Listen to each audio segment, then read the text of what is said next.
मोदी जी मतलब लगातार अति कर रहे हैं कि मतलब 400 पार पहले ही मतलब 400 हार कह रहे हैं, ठीक से सुनिए। 400 सीट पर वो लोग हारने जा रहे हैं और बाकी जिनको गलत सुनाई पड़ रहा है उनको मोदी जी इसलिए गलत सुनवा रहे हैं कि भाजपा जो है उसके कार्यकर्ता में भगदड़ न बच जाए, इसलिए ये कहा जा रहा है कि 400 पार। देश का जो भविष्य होते हैं नौजवान, उस भविष्य को ठगने का काम किए हैं। उस भविष्य में आक्रोशित है कि इन्होंने, अच्छा ये बताइए, जो सेना का जो नौकरी कर दिए 4 साल ने, नौजवान पढ़ के जाएगा नौकरी करेगा 4 साल के लिए, उनका ठीक से शादी भी ना होगा कि रिटायर हो जाएंगे। बताइए रिटायर करके क्या मोटिया मजदूरी करेंगे? हर साल रेलवे 1.25 लाख बहाली देता था। बिहार के नौजवान जो हैं वो रेलवे की तैयारी करते हुए मिलते थे। बिहार के नौजवान जो है वो सुबह सुबह दौड़ते थे सेना में जाने के लिए, तो रेलवे की बहाली को आपने खत्म करवा दी। 5 साल में 5 लाख बहाली की जगह पे 5600 बहाली दिया। सेना की बहाली को आपने ठेका पर कर दिया, 4 साल का कर दिया। मुद्दे पर राजनीति चाहिए, ये नहीं चाहिए कि नालंदा किसी की जागीर हो गई है इसलिए वोट देना है। कोई परंपरा नहीं है वोट देना। बहुत सारे लोग सर सांसद जी का नाम तक नहीं जानते, उनको पहचानते तक नहीं। यही दिक्कत है, तो ये लोग बताएंगे। मतलब युवाओं के लिए क्या करना चाह रहे हैं सर, जो मतलब इस क्षेत्र में? युवाओं से हम यही कहेंगे कि आप खुद को उम्मीदवार समझिए और पूरी ऊर्जा के साथ इस चुनाव में युवा लोग साथ दें। हम लोग युवाओं की ही राजनीति करते पहले से हैं। सर आप शिक्षा में जुड़े हुए हैं सर, मतलब युवाओं के लिए क्या नया करने वाले हैं सर? देखिए, युवाओं का जो सवाल है, रोजगार का सबसे बड़ा सवाल है। एक सरकार थी, लड़ झगड़ करके सरकार ने नौकरी दी।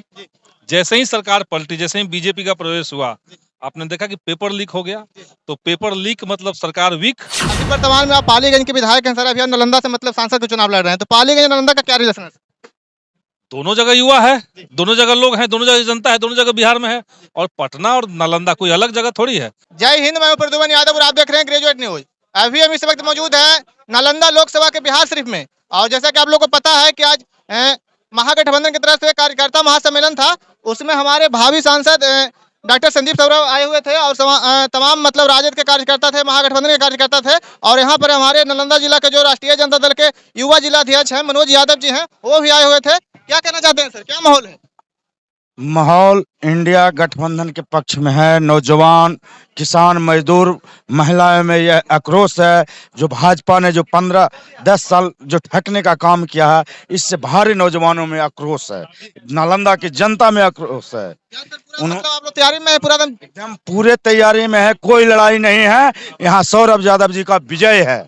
देखिए दोस्त सर से भी बात करने का प्रयास करेंगे। देखिए हमारे जो नालंदा के भावी सांसद है डॉक्टर संदीप सौरभ है, यहाँ पहुंचे थे और तमाम कार्यकर्ता में जोश भरने का काम किए थे। क्या कहना चाहेंगे सर आज? देखिए, नालंदा में बदलाव की बयार है और सब लोगों से बात करते हुए आप देख ही रहे होंगे, सब लोग चाहते हैं कि इस बार नालंदा से इंडिया गठबंधन जीते, क्योंकि जनता को रोजगार चाहिए, जनता का मुद्दा चाहिए, मुद्दे पर राजनीति चाहिए। ये नहीं चाहिए कि नालंदा किसी की जागीर हो गई है इसलिए वोट देना है। कोई परंपरा नहीं है वोट देना। बहुत सारे लोग सर सांसद जी का नाम तक नहीं जानते, उनको पहचानते तक नहीं। यही दिक्कत है, तो ये लोग बताएंगे। मतलब युवाओं के लिए क्या करना चाह रहे हैं सर, जो मतलब इस क्षेत्र में? युवाओं से हम यही कहेंगे कि आप खुद को उम्मीदवार समझिए और पूरी ऊर्जा के साथ इस चुनाव में युवा लोग साथ दें। हम लोग युवाओं की ही राजनीति करते हैं। पहले से सर आप शिक्षा में जुड़े हुए हैं सर, मतलब युवाओं के लिए क्या नया करने वाले हैं सर? देखिए, युवाओं का जो सवाल है, रोजगार का सबसे बड़ा सवाल है।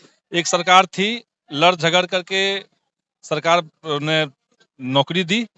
जैसे ही सरकार पलटी, जैसे ही बीजेपी का प्रवेश हुआ, आपने देखा कि पेपर लीक हो गया। तो पेपर लीक मतलब सरकार वीक।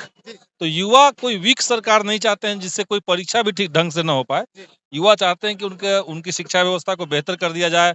बिहार के विश्वविद्यालयों की क्या दशा है आप देख रहे हैं, शिक्षकों को कैसे प्रताड़ित किया जा रहा है आप देख रहे हैं, शिक्षा विभाग कितना भ्रष्टाचार कर रहा है।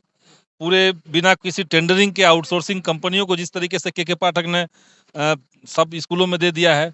तो जैसे स्ट्रॉ डाल करके लोग गर्मी में जूस पीते हैं, वैसे ही शिक्षा विभाग स्ट्रॉ डाल करके विश्वविद्यालय, कॉलेज और स्कूलों से पैसा खींच रहा है।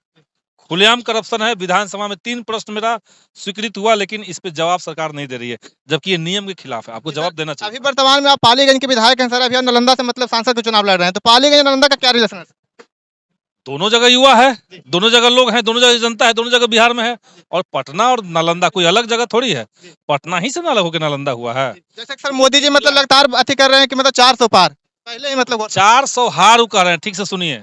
400 सीट पर वो लोग हारने जा रहे हैं और बाकी जिनको गलत सुनाई पड़ रहा है उनको मोदी जी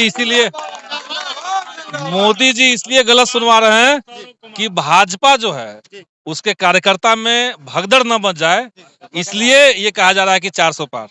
2 करोड़ रोजगार का वादा किया था, 5600 सीट आया रेलवे में भी, आप चर्चा भी। देखिए, एक साल में रेलवे जो बहाली है वो आप 2014 से पहले का देखिए, हर साल रेलवे 1.25 लाख बहाली देता था। बिहार के नौजवान जो हैं वो रेलवे की तैयारी करते हुए मिलते थे। बिहार के नौजवान जो हैं वो सुबह सुबह दौड़ते थे सेना में जाने के लिए। तो रेलवे की बहाली को आपने खत्म करवा दी। 5 साल में 5 लाख बहाली की जगह पे 5600 बहाली दिया। सेना की बहाली को आपने ठेका पर कर दिया, 4 साल का कर दिया, और उसमें रिलायंस को टेंडर दे दिया उसमें कि अंदर भी। तो आप देश की रक्षा के साथ, देश की संप्रभुता के साथ खिलवाड़ भी कर रहे हैं, और खिलवाड़ करके आप चाहते हैं कि देश रसातल में चला जाए और युवा जो है वो बेरोजगार रहे। दिल्ली के मुख्यमंत्री को जिस तरह से मतलब जेल में बंद कर दिया, इससे क्या संकेत मिलता है? बहुत ही गलत है भाई। कोई सिटिंग सीएम है और कोई आरोप साबित नहीं हुआ है। 9 बयान मुख्यमंत्री के मामले में 9 बयान लिए गए, 8 बार बयान उनके पक्ष में थे। आपने जबरदस्ती टॉर्चर करते करते करते करते आपने 9वां बयान लिया, और 9वां बयान लेकर के आपने उनको जेल में डाल दिया, और जेल में डाल दिया। और उसके बाद आपने उससे पहले कानून बदल दिया है कि ईडी किसी को जेल में डाल देगा तो देश का जो नियम पहले से है, नैसर्गिक नियम, कि आप जब तक दोषी साबित नहीं होते हैं तब तक आप बेगुनाह हैं, यही नियम है। मोदी जी ने नियम बदल दिया कि आप तब तक निर्दोष दोषी हैं जब तक आप खुद को बेगुनाह साबित न करें। तो अब आपके ऊपर जिम्मेदारी है कि आप अपने आप को बेगुनाह साबित करें। नालंदा के लोगों से क्या अपील करना चाहते हैं? नालंदा से लोगों को कहेंगे कि देश और लोकतंत्र को बचाइए, और जो बदलाव की बयार है उसको आंधी में बदल दीजिए। चलिए, यहाँ पर तमाम लोग यहाँ पर हमारे नालंदा जिला के राष्ट्रीय जनता दल के जिला अध्यक्ष युवा राजद के हैं, जो मनोज यादव जी हैं, लगातार मतलब कि क्षेत्र का भ्रमण कर रहे हैं, युवाओं की समस्या को उठा रहे हैं। क्या कहना चाहते हैं सर? मतलब इस बार निकल रहे हैं आप लोग? देखिए, जिस तरह से देश का जो भविष्य होते हैं नौजवान, उस भविष्य को ठगने का काम किए हैं। उस भविष्य में आक्रोशित है कि इन्होंने, अच्छा ये बताइए, जो सेना का जो नौकरी कर दिए 4 साल में, नौजवान पढ़ के जाएगा, नौकरी करेगा 4 साल के लिए, उनका ठीक से शादी भी ना होगा कि रिटायर हो जाएंगे। बताइए, रिटायर करके क्या मोटिया मजदूरी करेंगे, कहाँ जाएंगे? युवा समझ रहे हैं सर, इस बार युवा के मन में आक्रोश है। एकदम युवा में आक्रोश है कि भाजपा के भगा के दम लेंगे और इंडिया महागठबंधन की सरकार बनाएंगे, तब रोजगार मिलेगा। रेलवे बेच दिया, LIC बेच दिया, कौन सी नहीं बेचा, एयरपोर्ट